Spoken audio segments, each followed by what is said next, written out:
So today we will discuss about career planning.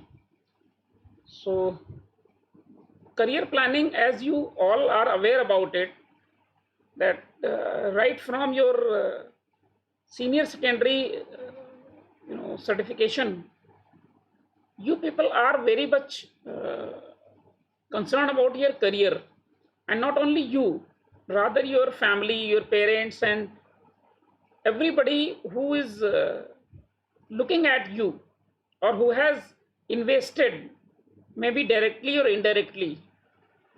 They look at you, seeing that yes, something will happen, and apart from that, you will grow, you will develop, and you will return their investment. Now the point is that it is not the monetary investment that everybody is looking at. Look at your grandfather, maybe may have invested some emotions. Your parents invest their hard work. It is not only the money. Likewise, when you join a company also invest. Company gives you training, company upgrade your skill, upgrade your knowledge, and then company also wants return. And it is not only company, you also look at career path, and you want to look your career path as a you know clearly visible career path, or you can see that your career path and career ladders means the stages that you want to you know move on. Say for example, as a professional, internship is considered as the first stage, and as you have already or you are doing internship, so after internship you join a company as a trainee. So the next stage of internship is trainee. Then you go on job as executive on probation. So you have ladders, and that you want to you know climb on. But at the same time, what is important is that if you do not see or you are unable to visualize your career, that means what is the next step you have to take? What, after how much time, and through what process you will move to the next stage? So it is on not only your concern, it is the responsibility of the HR of the company to look at, believe in career planning. Rather, they keep on human resource planning. So when we talk about human resource planning, it may be talked about career planning versus human resource planning. So what exactly career planning means? A successful career plan provides opportunity for growth and development so that employees can feel fulfilled and satisfied with their work, which in turn builds loyalty and trust in company. Look at, the very important thing is that employee must feel fulfilled and satisfied.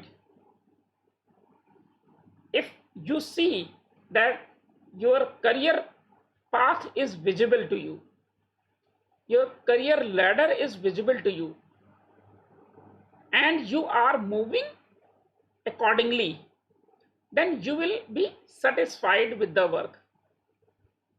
And in turn, if you are satisfied with the work, you will build loyalty and trust in the company.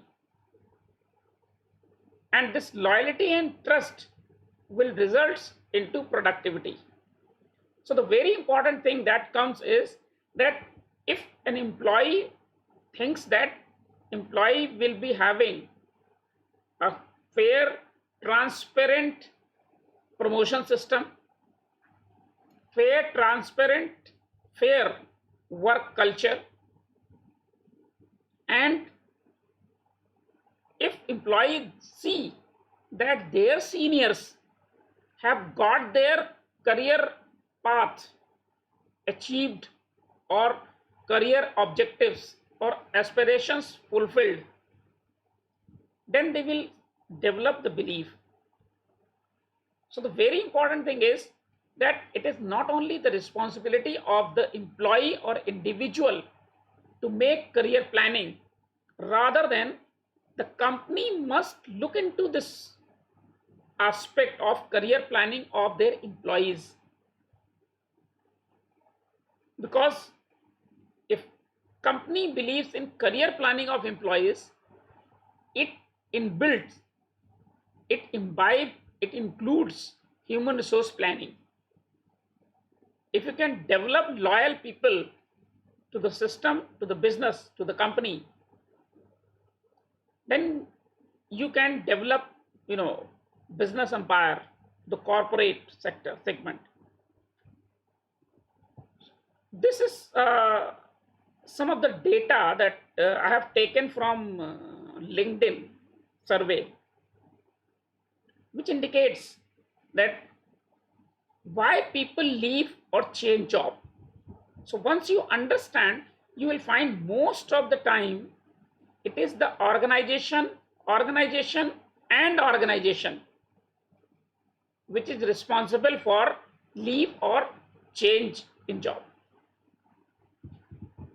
Like most 45% people change job because of lack of opportunities for advancement. Advancement means if you join any organization and you do not see any future, you do not see any opportunity for advancement, you feel that career is almost blocked,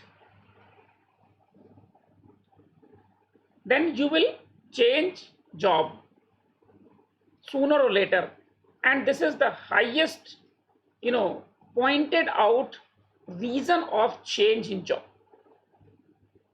The second highest is unsatisfied with the leadership of senior management. Now look at this very important aspect. You may say that how and why this senior management behavior or leadership become a hurdle and become a reason of unsatisfied or dissatisfaction of an employee. Reason being is, look at whosoever become manager start thinking that the junior or his or subordinate should not come at par with him or should not become manager till he or she is manager. And this attitude of leadership of senior management makes subordinate or juniors feel dissatisfied with the leadership, and that is why this 41% figure is there of changing job because of the leadership of senior management. And this is, for this there is an organization responsible. For first one, organization responsible.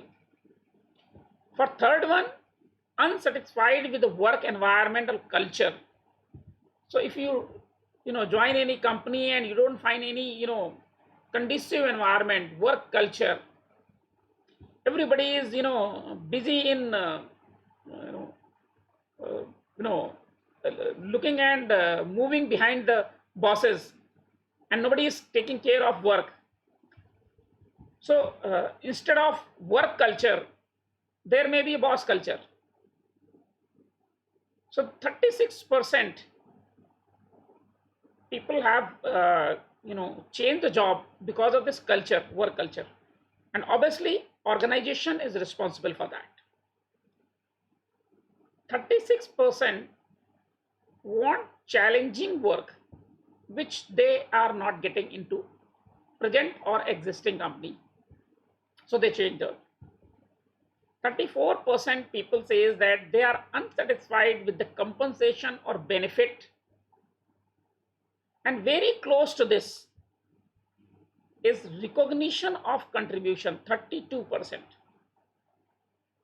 Still one third people change job because of recognition of contribution. People say that I have done this job, but boss has taken credit. I have not been recognized for my contribution. No reward is being given. Maybe tangible or intangible reward, that is different thing. But this is a very cause of concern. And almost all six factors are related to organization. So if employee feels that there is a no career roadmap, career path, or career ladder available in the organization, then obviously the employee would feel dissatisfied or unsatisfied. So in that case, it becomes very important to understand what are the different traditional career path and non-traditional career path, maybe modern career path. I've tried to figure it out. Traditional career path means the first very common traditional career path talks about career mapping. Now what this career mapping is? Career mapping is that you map your skill with opportunities, make self-assessment. Try to make assessment means what knowledge you have, what skills you have, what career you want. Say for example, you have a very convincing skill. You want to make your career into the brand positioning or advertising, or you want to become social leader or political leader. Then look at the opportunities, explore opportunities. So these are 3-step career mapping process. The traditional one, our father and grandfather talks about that. Look at your capability, look at your skill, your knowledge, make your career into that field which you like, skill you have, and you can live with. So it is not that you can make career in any line. So this self-assessment, first step. Second, individual career map and explore opportunity. One of the method. Traditional career path talks about transfer. So to develop skills, to enrich knowledge and work X. Transfer, and transfer is basically the horizontal movement. So this will make you enrich with the enlargement of the job. Horizontal expansion or transfer means enlarge. So you get variety of exposure. Then traditional career path, if you can see, is promotion. If you see that you will join as an executive, you will become assistant manager, you will become deputy manager, you will become manager, and then you will become deputy general manager, and then general manager. So next 20, 30, 40 years career, you can see. And from organizational point of view, demotion is also a traditional path. If you don't have a skill, and by virtue or by default or by some fault, you have entered into one segment and you don't feel fit into, so the company may demote you.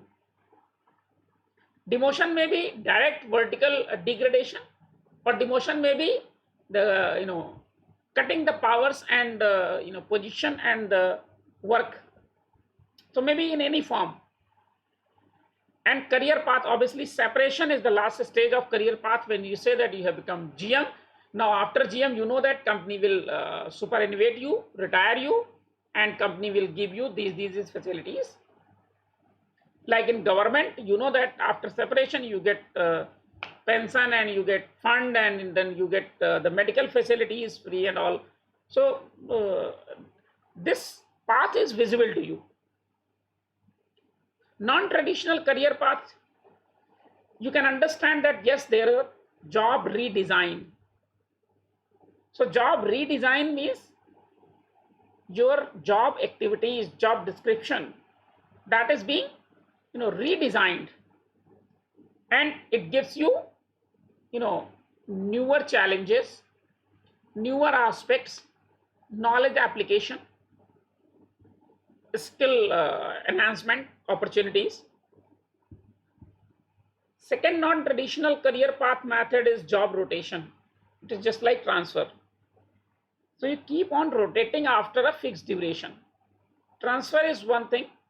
Job rotation means you can have a policy of job rotation, and it must be mapped with the job and skill. Consulting is considered to be an outside career path. Some companies allow you to continue consultancy, and some organizations are not allowing you to go for consultancy.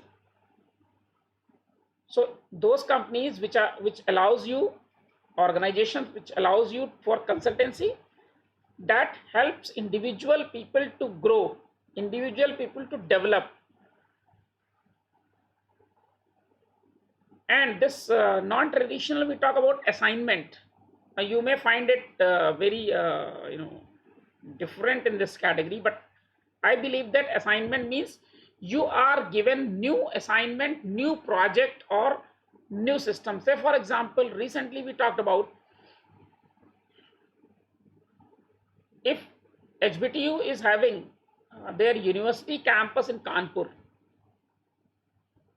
if they develop a new campus in, say for example, Noida or Gurgaon or Haryana or something, and give this assignment to some professor to go there and develop that campus.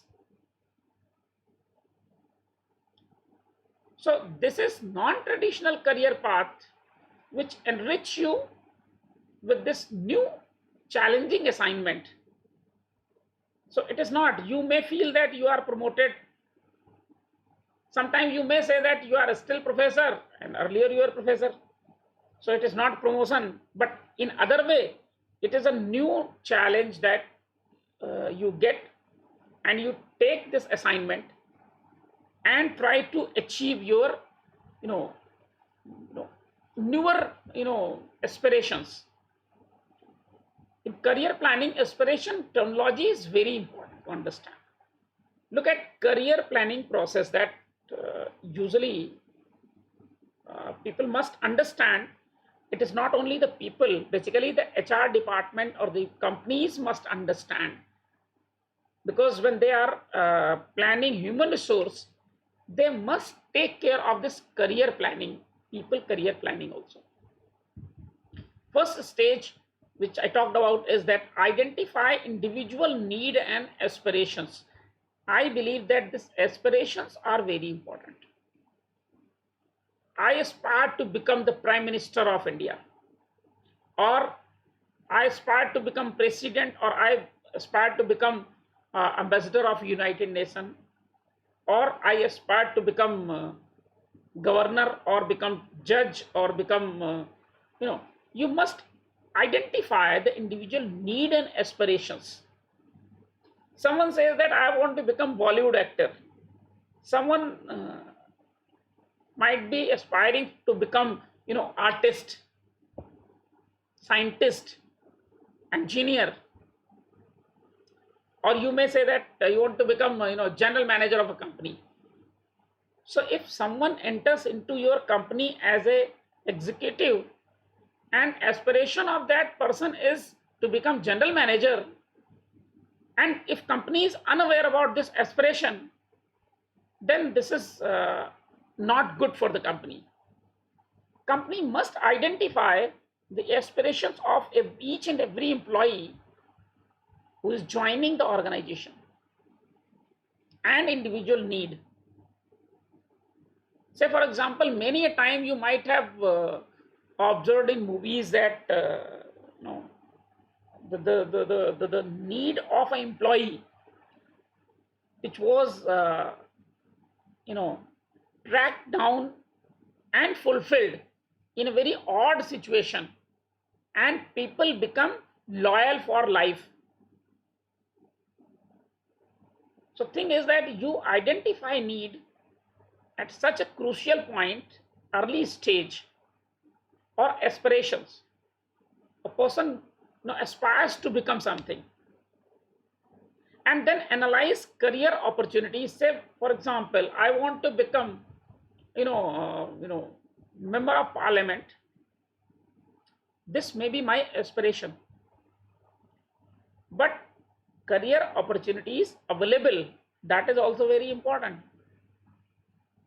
If I say that yes, to become member of parliament, I can I can enter into election, and I can fight MP election. But looking at this career opportunity, you need to look at opportunity. Like political leaders, they are looking at opportunity.